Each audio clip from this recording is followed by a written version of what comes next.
Al-Mukarramun, para asatid, para alim ulama yang saya muliakan, Bapak Ketua DKM beserta jajarannya dan seluruh sesepuh, tokoh masyarakat yang hadir, bapak-bapak, ibu-ibu yang semoga senantiasa dirahmati oleh Allah Subhanahu wa taala.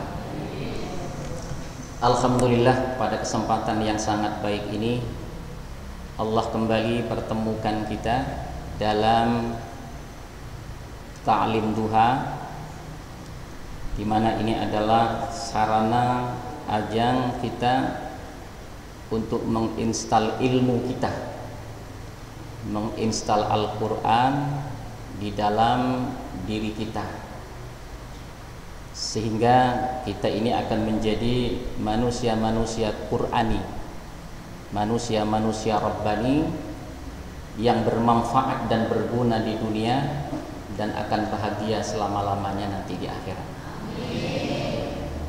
Bapak Ibu jemaah sekalian rahimakumullah, sebelumnya mungkin saya mohon maaf kepada pengurus karena beberapa kali saya di SMS untuk memberikan judul, akan tetapi saya belum ngirim-ngirim juga gitu. Karena saya bingung apa materi kira-kira yang saya sampaikan ini. Dari bingungnya sampai kemudian saya mengutak-ngatik simpanan saya. Kalau kata Bapak Haji Ika tadi, boleh orang punya mimpi, punya cita-cita. Jadi saya punya mimpi bikin buku, kemudian buku ini buat bahan pelatihan untuk memudahkan manusia, orang beriman memahami Al-Quran dan mengamalkannya. Nah, maka saya coba ini, jadi ini simpanan saya memang ini ya. Lagi saya keluarin, saya perkenalkan, walaupun tidak mungkin saya bedah semuanya, tapi mudah-mudahan intinya bisa kita capai. Itu kira-kira ya, kenapa ini judul ini sebenarnya apa namanya, cover buku saya nih. Nah gitu, cover bukunya macam ini. Jadi cara mudah memahami dan mengamalkan Al-Quran, metode Al-Fawzul Kabir atau metode FK, dimana intinya adalah manajemen langit. Manajemen langit itu manajemen Al-Quran maksudnya. Al-Quran itu adalah memanage kita untuk menjadi hamba Allah yang dicintai Allah dan sesama manusia.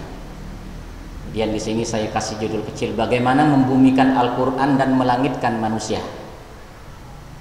Jadi judul kan memang harus agak menarik ya Pak ya. Mudah-mudahan di dalamnya juga tercapai gitu. Di sini adalah ada langkah-langkah pemrograman Al-Quran dalam diri manusia, bagaimana mencetak manusia berkarakter malaikat, kemudian meraih segitiga sukses dalam ibadah, profesi dan sosial. Ini yang dijual judulnya. Mudah-mudahan bisa saya mengungkapkannya nanti di buku. Jadi baru separuh saya tulis bukunya. Bapak Ibu jamaah sekalian rahimakumullah, berbicara tentang Al-Quran,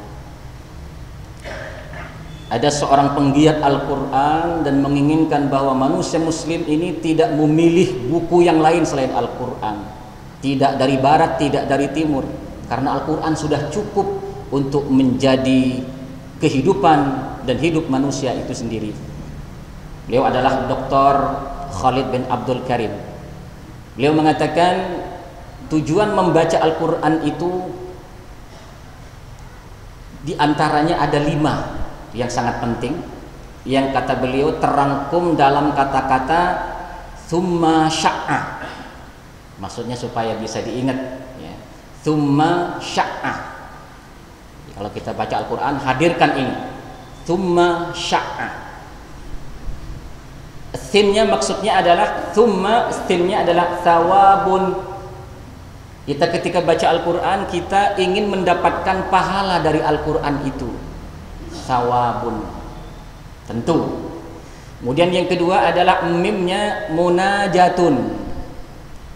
Dengan Al-Quran kita itu bermunajat kepada Allah Subhanahu wa ta'ala. Kemudian shinnya adalah syifaun. Al-Quran itu harus jadi obat bagi kita. Tidak perlu psikologi barat untuk mengobati psikis kita, jiwa kita. Tapi ada Al-Quran yang apabila kita gali, kita resapi, akan bisa menghidupkan ruhiyah kita, bukan hanya jiwa kita. Kemudian ainnya adalah ilmun. Kita membaca Al-Quran untuk mendapatkan ilmu dari Al-Quran itu. Ilmun. Kemudian yang terakhir, kita membaca Al-Quran adalah ain amalun, yakni untuk mengamalkannya dalam kehidupan. Bapak Ibu sekalian, kalau kita baca Al-Quran, hadirkan thumma sya'a. Sinnya pahala, mimnya munajat, mohon kepada Allah. Shinnya syifa, harus jadi obat ini kepada saya. Ainnya harus dapat ilmu saya dari Al-Quran ini. Ainnya saya harus mampu mengamalkannya. Ini kata Dr. Khalid bin Abdul Karim, penggiat Al-Quran dan sangat-sangat manusia agar bisa mengamalkan Al-Quran dengan sempurna. Kenapa mengharap pahala? Ada anjuran banyak hadis baginda Rasulullah, Iqra'ul Quran wa innahu ya'ti yaumal qiyamati syafi'an li ashabih. Bacalah Al-Quran karena sesungguhnya ia akan datang pada hari kiamat sebagai pemberi syafaat kepada pemiliknya. Setiap hari rutin baca Quran, insya Allah Quran nggak bisa menolong kita, betul ya? Tapi kalau Al-Quran kita baca, niat ingin mendapatkan pahala, pertolongan Allah nanti di akhirat, maka ya'ti yaumal qiyamati syafi'an li ashabih, kata Rasul, bahwa Al-Quran itu akan datang pada hari kiamat, akan memberikan pertolongan kepada pembacanya. Ibu-ibu sekalian, Al-Quran itu nanti akan ditampakkan menjadi makhluk yang sangat indah, ibu-ibu sekalian. Allahu Akbar. Ini mohon maaf saya sering mungkin cerita di sini. Saya punya istri meninggal dunia pada tahun 2001. Tapi beliau itu senang membaca Al-Quran. Bahkan ketika sakitnya pun minta dibacakan Al-Quran. Ketika meninggal dunia, sebelum sehari meninggal dunia, beliau ini bermimpi ada seorang wanita sangat cantik sekali. Berkata kepada saya, dia menemani saya dan gak mau, diusir tidak mau. Dia membacakan Al-Quran di samping saya. Sehari kemudian beliau meninggal dunia. Di situ saya berkesimpulan, subhanallah, jangan-jangan Al-Quran yang dia cintai itu benar-benar telah ditampakkan dan diceritakan kepada suaminya, supaya dikabarkan kepada muslimat, ibu-ibu, bapak-bapak semuanya, bahwa benar-benar Al-Quran akan berwujud makhluk. Kalau perempuan yang cantik, kalau laki-laki yang tampan, dialah yang akan menemaninya nanti di alam kubur. Iqra'ul Quran fa innahu ya'ti yaumal qiyamah syafi'an li ashabi. Dalam hadis yang lain dikatakan, man qara'a minal Qur'an, man qara'a harfan minal Qur'an falahu hasanah wal hasanatu bi asyri amsalha. Barang siapa yang membaca Al-Quran, Allah satu hurufnya, Allah akan berikan satu kebaikan, dan satu kebaikan itu pahalanya dilipat gandakan sampai 10. Wala aqulu alif lam mim harfun, saya tidak mengatakan alif lam mim harfun kata Rasul, tidak, tapi walakin alif harfun wal lam harfun wa mim harfun, satu huruf satu pahala. Kalau sehari kita bisa membaca satu juz, subhanallah. Ibu-ibu sekalian, tidak ada yang patut dicintai dalam kehidupan ini melainkan Al-Quran. Datangkan ketika kita baca Al-Quran, mengharap pahala dari Allah dengan Al-Quran. Yang kedua, membaca Al-Quran munajat kepada Allah. Adalah Rasulullah dalam hadis riwayat Muslim, apabila beliau melewati ayat yang mengandung tasbih, maka beliau bertasbih. Kita mengatakan yusabbihu lillahi ma fis samawati wa ma fil ardi wa huwal azizul hakim. Langit dan bumi bertasbih kepada Allah, Dia maha hebat, maha perkasa dan maha bijaksana. Maka Rasulullah setelah itu berhenti dulu membaca Al-Quran, bertasbih, subhanallah wa bihamdi, subhanallah wa bihamdi, subhanallah wa bihamdi. Kita kalau baca Quran seperti itu enggak? Alhamdulillah. Sabbihu lillahi ma fis samawati wa ma fil ardi wa huwal azizul hakim. Suami, shadaqallahul azim, gitu ya. Enggak boleh diterusin kalau suami mau.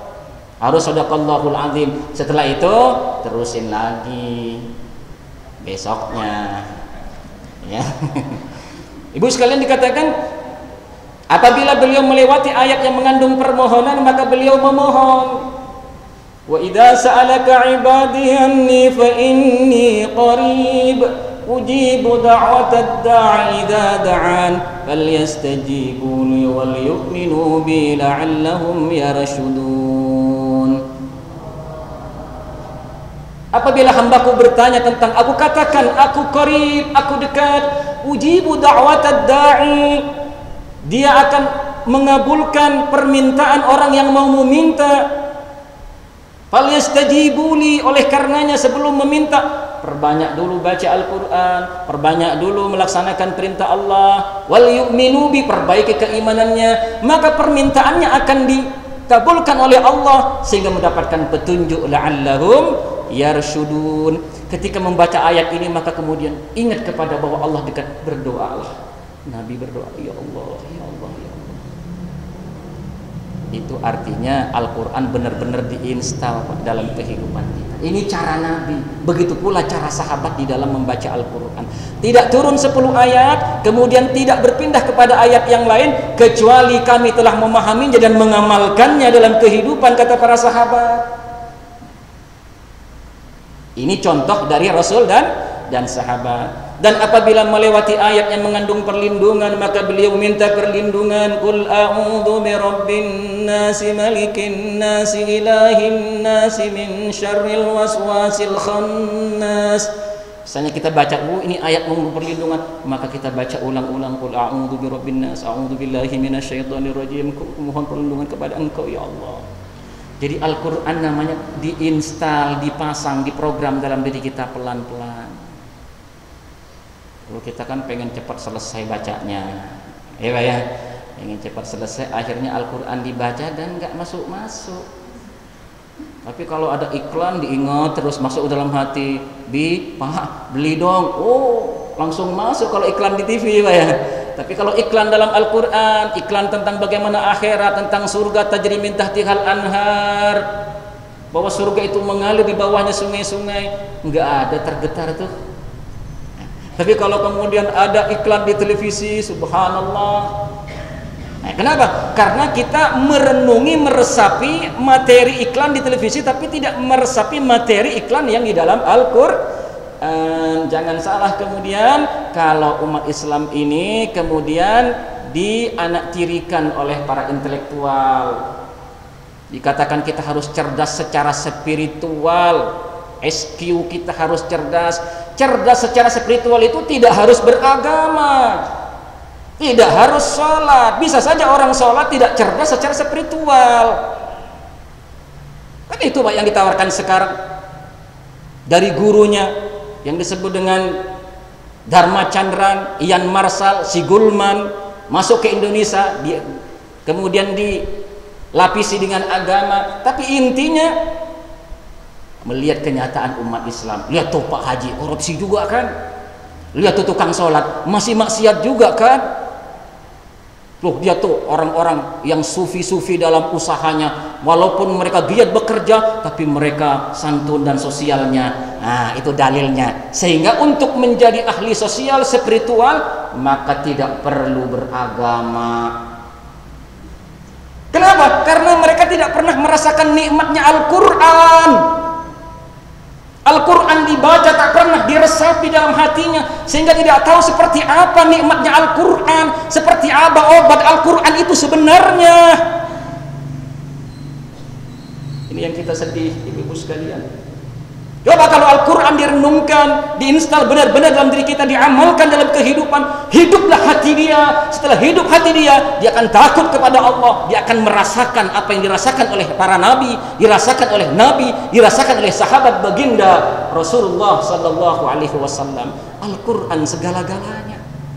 Jangan hanya karena dirinya tidak pernah merasakan Al-Quran, kemudian memberitahukan kepada orang yang terpenting adalah cerdas secara spiritual walaupun tidak beragama. Nah ini kerisauan saya, diantaranya saya ingin memperkenalkan Al-Quran dan bagaimana cara memasukkan Al-Quran itu agar dia merasakan Al-Quran itu dengan sebenarnya. Bapak Ibu jemaah sekalian rahimakumullah, yang berikutnya tujuan berobat dengan Al-Quran. A'udzubillahi minasyaitonirrajim. Dalam surat Al-Yunus 57 Allah berfirman, ya ayyuhan nasu qad ja'atkum mau'izatum mir rabbikum wa shifaa'un lima fis sudur wa hudaw wa rahmatun lil mu'minin. Hai manusia, sesungguhnya telah datang kepadamu pelajaran dari Tuhanmu dan penyembuh bagi penyakit-penyakit yang berada dalam dada, petunjuk serta rahmat bagi orang-orang yang beriman. Allah yang berkata, yang berfirman bahwa Al-Quran ini penyembuh dari apa yang ada di dalam dada kita, penyembuh bagi ruhiyah kita, penyembuh bagi hati kita. Kalau Al-Quran sudah tidak sanggup menyembuhkan kita karena kita sendiri kotor, karena kita sendiri tidak mau menerima Al-Quran, pantas saja kemudian kita mencari selain Al-Quran, pindah ke lain hati. Yang dipegang Al-Quran, yang dibaca Al-Quran, amalan sehari-harinya bukan Al-Quran. KTP-nya Islam, yang dibaca Al-Quran, tapi hari-harinya bukan Islam. Kenapa? Karena dia tidak pernah bisa untuk menjadikan Al-Quran sebagai obat. Al-Quran yang mengatakan wa shifaa'un lima fis sudur. Saya tertarik dengan percontohan analogi Syekh Waliullah Dahlawi, pengarang kitab Al-Fawzul Kabir ini, Pak. Al-Fawzul Kabir ini, Pak, satu buku yang saya beli di Malaysia pada saat itu. Kemudian saya tertarik dengan materinya, maka kemudian saya masuk bertahun-tahun. Tahun 2004 saya beli itu. Saya masuk bertahun-tahun, saya ajarkan, mungkin sebagian bapak-bapak sudah mendengarkannya. Nah, kemudian saya coba angkat dalam bentuk ilmiah. Saya ingin tawarkan kepada umat bagaimana kitab Al-Fawzul Kabir ini bisa membantu kita untuk memahami Al-Quran. Inilah kemudian kenapa ini disebut dengan metode Al-Fawzul Kabir atau metode FK, karena saya bukan orang yang menggalinya, karena saya bukan ulama ahli tafsir. Ini dikatakan man qara'a fil Quran, man tafassara bil Quran, barang siapa yang menafsir Al-Quran bi ra'yi falyatabawwa maq'adahu minan nar, maka silahkan saja cari tempatnya dalam api neraka.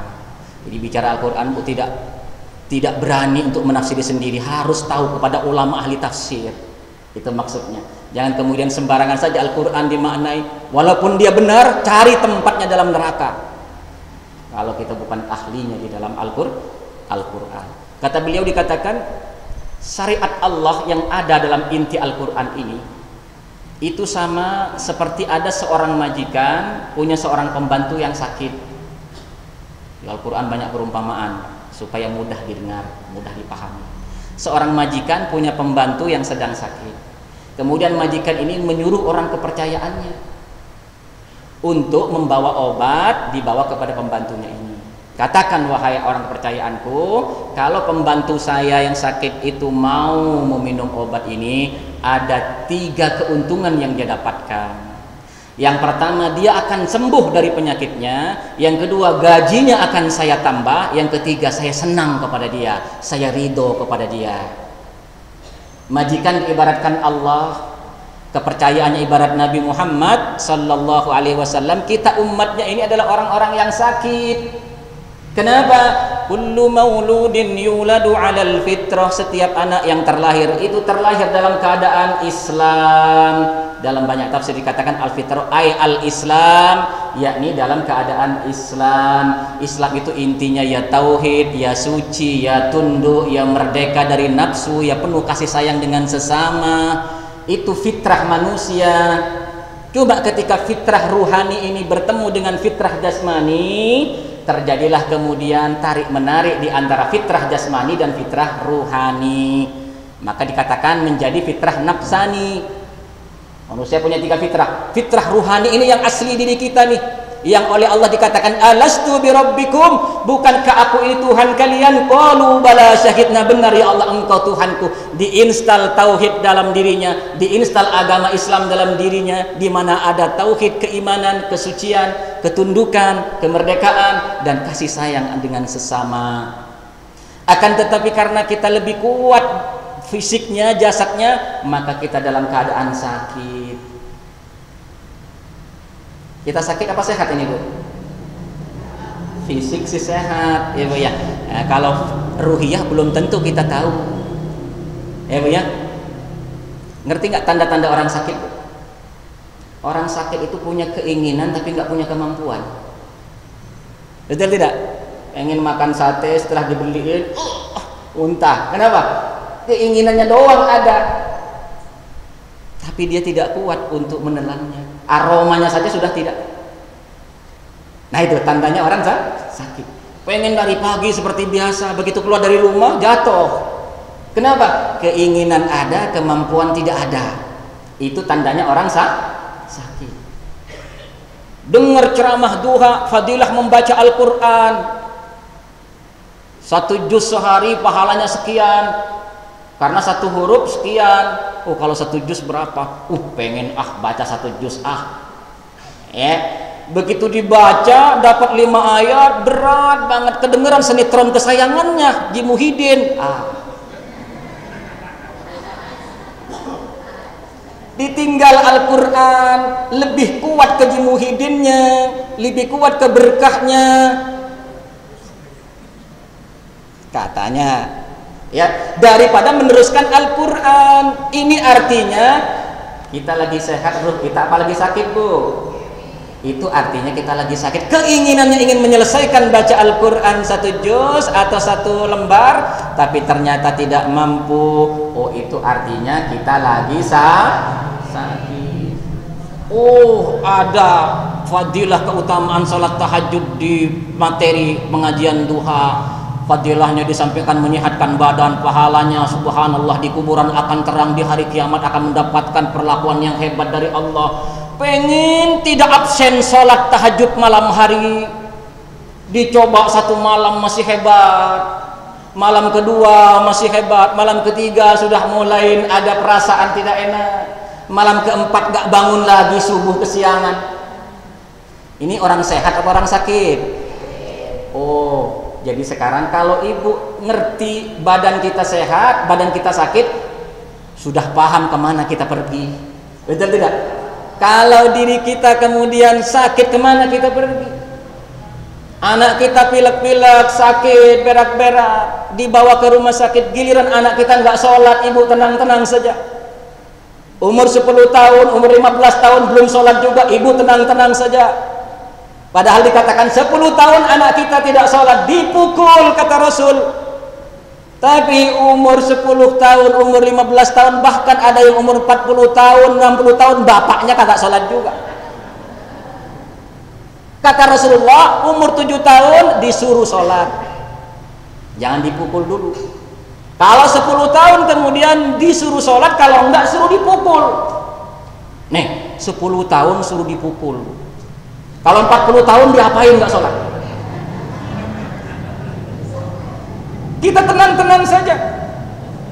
Anak kita pacaran, pacaran kan sudah tradisi, jangan-jangan memang disahkan oleh Islam. Dalam Al-Quran nggak ada pacaran, tapi kita merasa tenang, merasa enak, merasa sudah tradisi. Ini kira-kira jiwa yang sakit apa jiwa yang sehat? Kalau seperti itu, berapa banyak umat Islam yang masih sakit yang harus disembuhkan, berapa banyak umat Islam yang harus benar-benar berobat. Berobat ada 2, kalau parah nggak bisa berobat jalan seperti ini, Bu, harus rawat inap. Betul tidak? Rawat jalan repot, kata dokter harus rawat inap, rawat jalan lama sembuhnya. Betul tidak? Makanya kita berlama-lama di masjid, iktikaf, kita baca Al-Quran berlama-lama, dengerin. Itu namanya kita berobat di rumah sakit. Semakin lama, semakin banyak harapan kita sembuh. Paham ya? Jadi masjid ini rumah sakit ruhani, sedangkan obatnya adalah Al-Quran. Dokter-dokternya para ulama yang datang ke sini. Pengajian duha datang lagi, pengajian mingguan datang lagi, setiap malam datang lagi. Itu artinya kita rutin ke rumah sakit. Sehat gak kira-kira kalau rutin ke rumah sakit? Ketemu dokter tiap hari, ada yang dokter, ada yang S3, yang ini S lilin nih. Tapi ilmunya yang penting, ya Bu ya. Semua membawa kajian Al-Quran. Al-Quran dan Sunnah memberi obat kepada ibu-ibu dan bapak-bapak sekalian. Ini. Jadi yang pertama, kalau kita baca Al-Quran, kita amalkan Al-Quran ini, maka artinya kita dapat 3. Pertama, kita akan sembuh dari penyakit tadi, ya, akan sembuh dari penyakit tadi. Kemudian yang kedua, apa tadi? Masih ingat? Gajinya ditambah oleh Allah, pahalanya ditambah oleh Allah. Yang ketiga apa tadi? Allah sayang kepada kita, Allah ridho kepada kita. Kalau Allah sudah ridho, kalau Allah sudah sayang, mau apa lagi hidup ini? Tidak duit disayang Allah, oke. Banyak duit disayang Allah, oke. Banyak duit gak disayang Allah, mau? Banyak duit gak disayang Allah, mau? Allahu Akbar. Betapa banyak orang yang diberikan duit oleh Allah, padahal dia tidak jaga ibadahnya, tidak jaga sholatnya, tapi semakin ditambah oleh Allah. Apa artinya tuh? Itu artinya dilulu, seperti orang mancing, Bu. Orang mancing ditarik sekali, biarin dulu, biar ditarik dulu, diurur lagi, ditarik lagi, biarin dulu. Kalau sudah masuk ke puncak perutnya, baru ditarik. Hati-hati, kita nggak dekat dengan Allah, kok rezeki kita bertambah. Oh, jangan-jangan saya mau dijebloskan nih sama Allah, harus cepat kembali kepada Allah. Bapak Ibu jamaah sekalian rahimakumullah, inilah artinya bahwa Al-Quran itu menjadi obat. Kemudian untuk memperoleh ilmu, ini yang penting. Kitabun anzalnahu ilaika mubarakun liyadabbaru ayatihi waliyatadzakkara ulul albab. Ini adalah sebuah kitab yang kami turunkan kepadamu penuh dengan berkah, supaya mereka memperhatikan ayat-ayatnya dan supaya mendapat pelajaran orang-orang yang mempunyai fikiran. Al-Quran dibaca liyadabbaru ayatihi, supaya direnungkan, difikirkan ayat-ayatnya.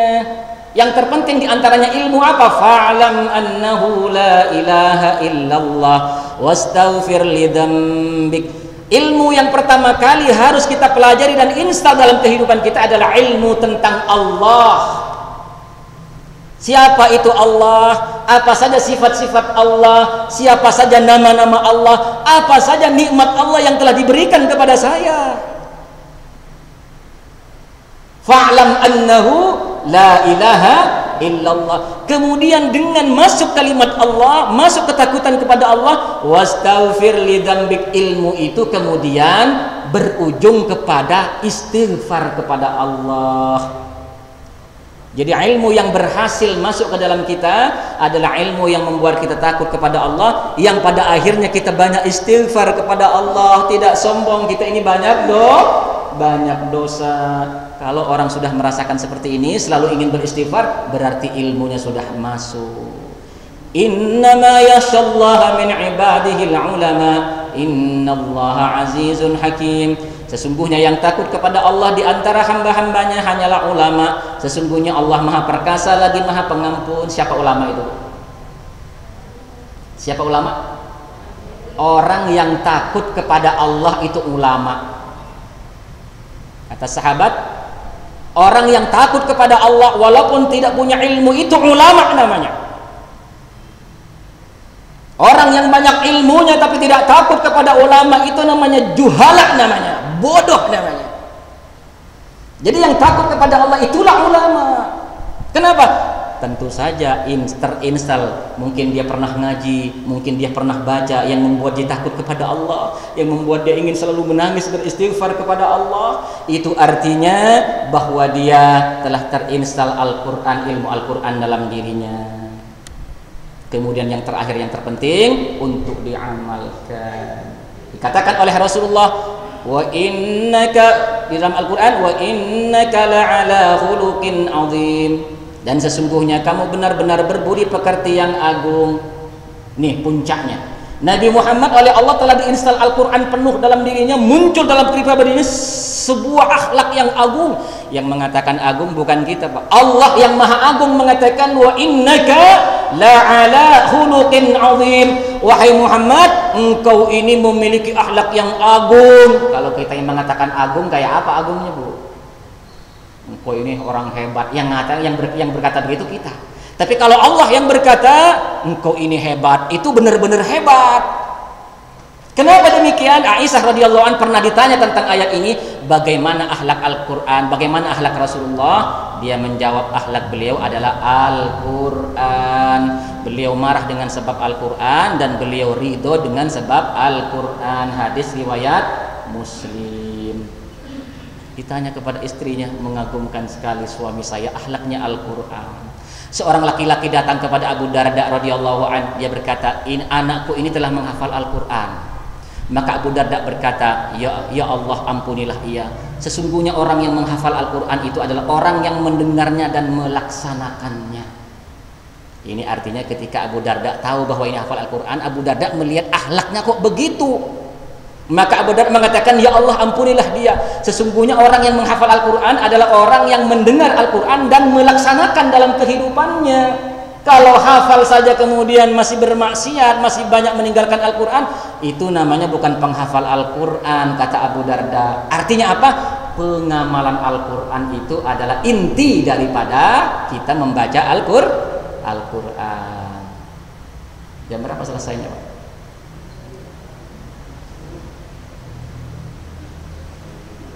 Ini baru fadilahnya nih, baru fadilahnya Quran, belum masuk ke intinya, ya kan? Belum masuk ke intinya.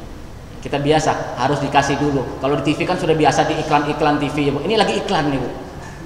Lagi iklan Al-Quran, supaya senang dulu, ya, supaya senang dulu.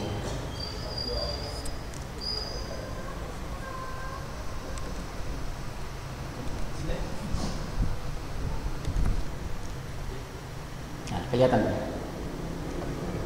Nah, ini baru mulai ini. Tadi iklan, Bu, ya. Iklan Al-Qur'an, ya. Nah, ini intinya. Ya.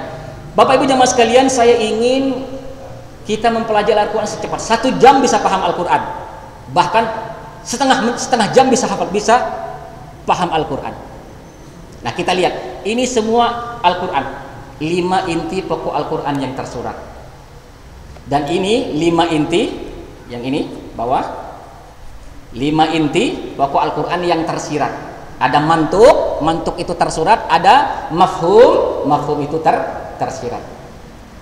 Untuk itu saya tidak ingin meninggalkan perumpamaan, karena perumpamaan itu mudah diingat. Ini apa ini, Bu? Sering ketemu di mana? Ibu-ibu lekat nih dengan kelapa.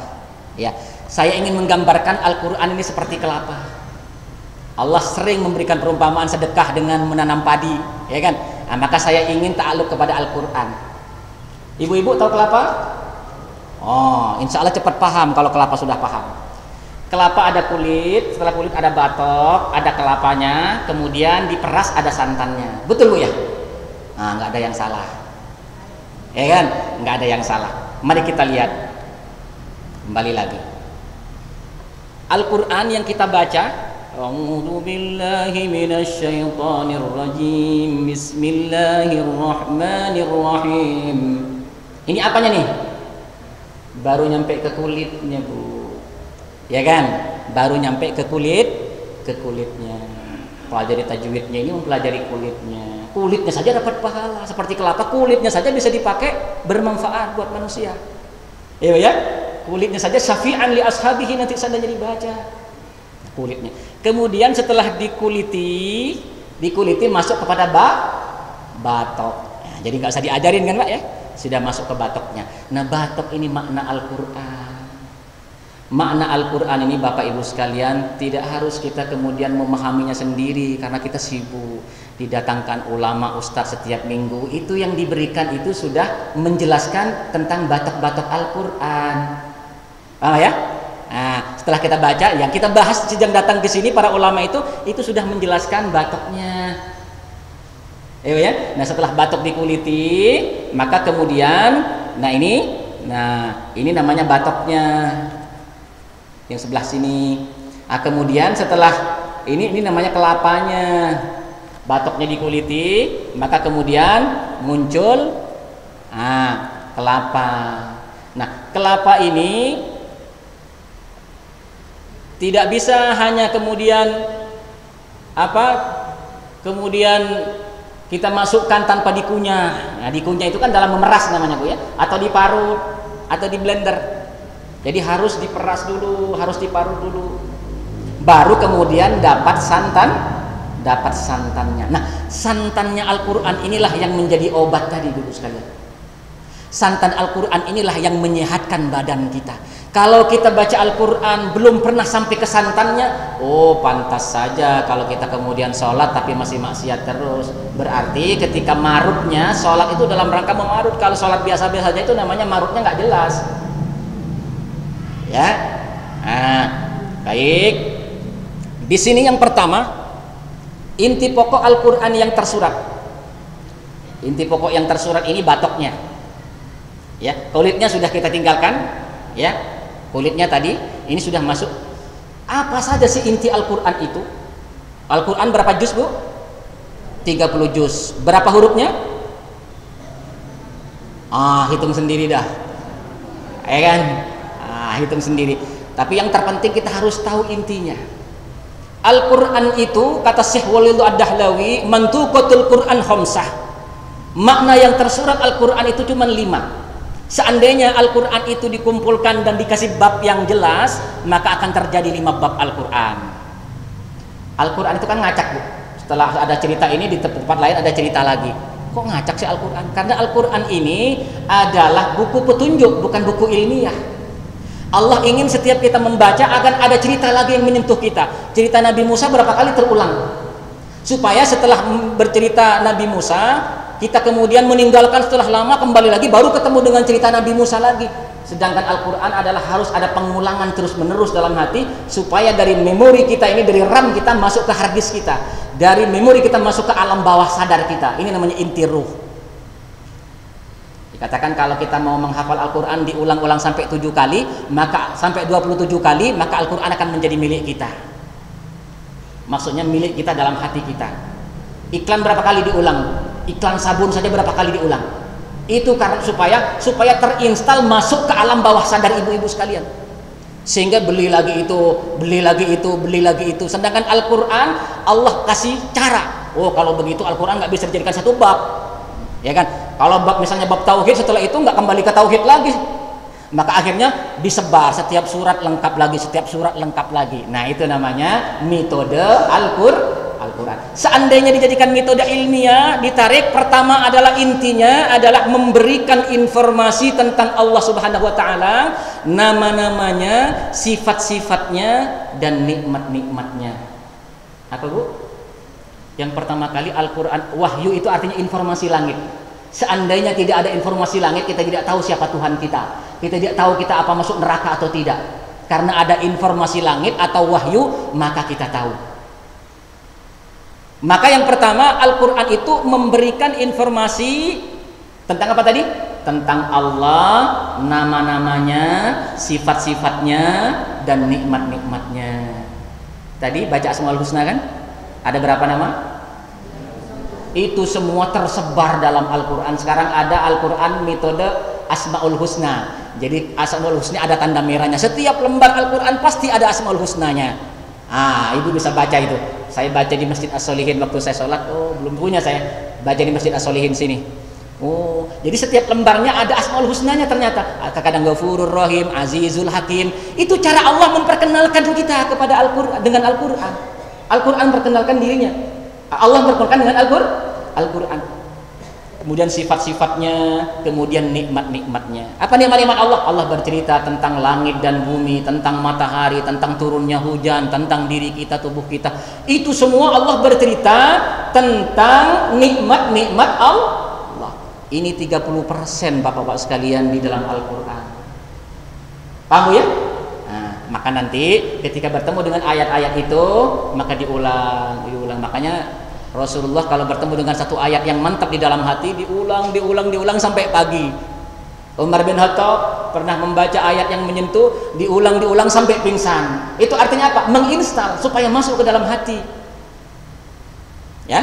Yang kedua, Al-Quran itu memberikan informasi tentang kematian dan apa yang akan terjadi setelah kematian. Ini hampir 30% juga dalam Al-Quran. Bercerita tentang surga, neraka, yaumul hisab, bercerita tentang mizan, tentang kiamat. Sering dengar ya? 30% dalam Al-Quran bercerita tentang hari akhir. Kemudian yang ketiga memberikan informasi tentang hari-hari Allah, yaitu hari di mana Allah mengangkat para kekasihnya dan menghinakan musuh-musuh para kekasihnya. Semua cerita di dalam Al-Quran, dari cerita malaikat dan iblis, Qabil dan Habil, Nabi Adam, kemudian cerita Nabi Nuh dan umatnya Nabi Musa, itu bercerita tentang hari-hari Allah. Dalam Al-Quran dikatakan wadzakir bi ayyamillah, wahai Muhammad, berikan peringatan umatmu dengan hari-hari Allah. Allah punya hari di mana Allah mengangkat para kekasihnya, hari di mana Allah akan menjatuhkan musuh-musuhnya. Ada Ji Muhyiddin, ada Ji Sulam, ya Pak ya. Nah, kekasih Allah contohnya di Ji Sulam itu semua cerita itu seperti itu. Cerita yang ngaco, cerita Amerika banyak membenarkan dirinya. Tapi cerita yang menurut fitrah, biasanya orang yang baik pertama sering dikata-katain, sering diomelin, itu. Tapi satu saat orang yang seperti itu nanti akan diangkat oleh Allah Subhanahu wa taala. Tapi orang yang hebat, merasa hebat, merendahkan orang lain, sombong, oke, sekarang satu saat akan dihancurkan oleh Allah. Kenapa? Allah punya hari. Begitulah dengan malaikat dan iblis, begitulah dengan Qabil dan Habil, Fir'aun dan Nabi Musa, Nabi Ibrahim dengan Namrudnya, Nabi Isa dengan Yahudinya, kemudian Nabi Muhammad dengan kafir Quraisynya. Al-Quran memberitahukan, nih kehidupan, silahkan kamu sekarang sombong, silahkan kamu merasa hebat, tapi ingat, kau jadi musuhku, akan aku hancurkan kau di dunia dan di akhirat. Tapi kalau kita menjadi orang benar, penegak kebenaran, orang baik-baik, kok disakitin terus, kok banyak yang ngeledekin, bersabarlah, wa basyiris sabirin, berikan kabar gembira kepada orang sabar. Ada hari, ada waktu di mana Allah akan mengangkat derajat dia, baik di dunia maupun di akhirat. Ini inti Al-Quran. Paham ya? Nah, jadi ketika kita baca Al-Quran sekarang, ketemu ceritanya Nabi Nuh, ketemu ceritanya Nabi Musa, coba renungkan, oh begitu ya, ternyata Allah punya hari ya. Kalau kita termasuk golongan orang sombong, taubat kepada Allah, ya Allah, saya tidak ingin dihancurkan oleh Engkau ya Allah. Ketika kita termasuk golongan orang yang baik, ya Allah, tingkatkan kebaikan saya, muliakan saya di hadapan-Mu ya Allah. Begitu cara berdialog dengan Al-Quran. 30% intinya seperti ini. 20%. 30% tadi tentang Allah, 30% tentang akhirat, 20% tentang kisah-kisah atau tentang hari-hari Allah. Kemudian yang keempat, memberikan informasi tentang bantahan Allah kepada 4 golongan manusia yang tidak mau beriman kepada Al-Quran, yaitu golongan musyrikin, munafikin, Yahudi dan Nasrani. Di dalam Al-Quran banyak bantahan Allah. Qul huwallahu ahad, katakan Muhammad, dialah Allah yang ahad. Orang Yahudi bertanya, Tuhannya orang Islam seperti apa sih? Sifatnya dari perak apa dari emas dibikinnya? Nah, itu kan dibantah oleh Allah. Qul, katakan Muhammad, huwallahu ahad, Allah itu ahad, Allahus samad, dia tempat bergantung, lam yalid wa lam yulad, tidak beranak, tidak, wa lam yakun lahu kufuwan ahad. Ini artinya bantahan kepada orang Nasrani.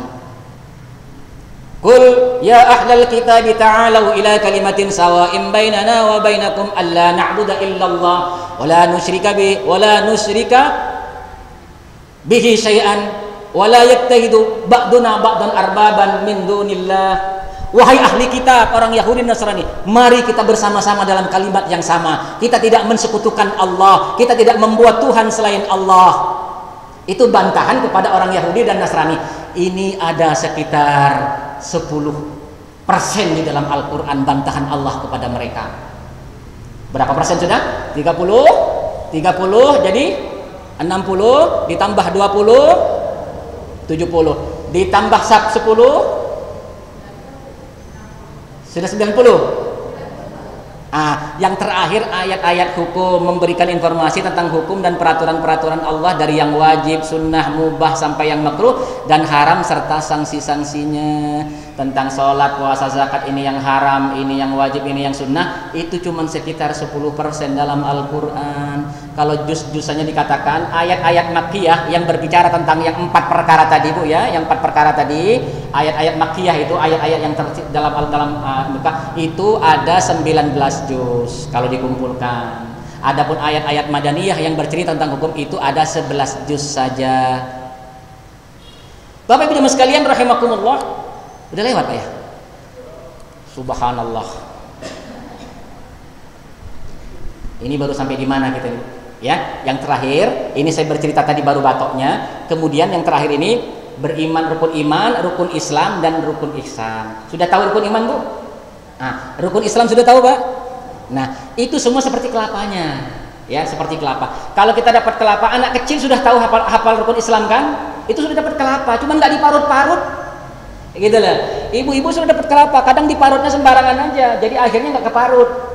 Sholat biasa-biasa saja, akhirnya nggak jadi santan. Nah inilah yang diperkenalkan. Kelapanya nih, cara sholat begini, sudah dikasih tahu kelapanya. Cuma tinggal kita untuk menjadikan santannya, menjadikan yang khusyuk, dijadikan yang benar-benar supaya terinstal. Itu namanya memarut dan memerasnya. Inilah yang terjadi kepada umat Islam. Mereka katanya sholat tapi bermaksiat terus. Kenapa? Belum tahu rasanya sholat. Padahal kalau tahu rasanya, inna sholata tanha anil fahsya'i wal munkar. Obatnya itu adalah intinya. Paham, Bu, ya? Nah, maka intinya adalah tauhid dan keimanan, kesucian dan kebersihan, ketundukan dan kepasrahan. Itu inti dari sholat. Rukun iman sampai syahadat yang pertama jadi 7. Rukun iman, syahadat yang pertama jadi 7. Ini kembali lagi. Nah, itu semua adalah termasuk rukun iman dan syahadat yang pertama, tauhid dan keimanan. Ini. Kemudian sholat, kesucian dan kebersihan, ketundukan dan kepasrahan. Ketika kita sholat diperas, diparut dengan baik, maka muncul kesucian karena ada wudhu, muncul ketundukan dan kepasrahan. Kemudian puasa, ketika benar-benar puasa, muncul kemerdekaan dari nafsu kita, kelapangan hati kita menjadi orang bertakwa dan bersabar. Yang terakhir zakat. Dengan zakat kita menjadi adil, kita menjadi kasih sayang dengan sama-sama manusia.